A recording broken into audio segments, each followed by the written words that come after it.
kina mama, basi maji haya tunaweza tukapeleka kuanzia asubuhi mpaka saa 6 ili saa 6 kuendelea huko vijana waende kufanya kazi, watakuwa hawapo nyumbani hapa. Sasa mama mmoja atafungulia hapa na mwingine bali.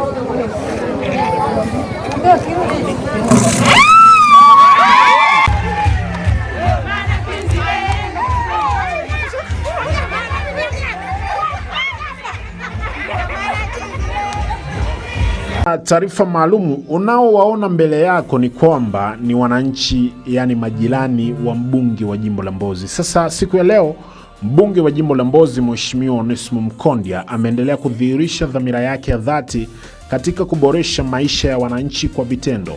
Safari hii amewaletea neema majirani zake ndani ya kata Mahenje, kijiji cha Igunda, mji mwema, kwa kuwekea mfumo mzuri wa mabomba ya maji safi na salama.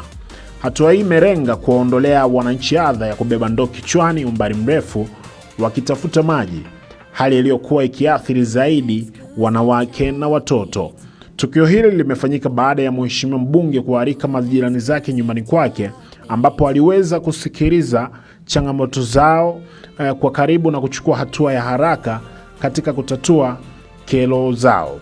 Lakini katika hafla hiyo pia alikuwepo makamu katibu wa mbunge pamoja na mwakilishi wa wanawake ambaye alipata nafasi ya kutoa neno kwa wananchi waliokuwepo mahali hapo. Haitokea hata kuonana na wananchi jamani, na kina mama, si mngao unasikia tumefika umri huu tulikuwa tunakaa na mbunge naye kushika na mkono.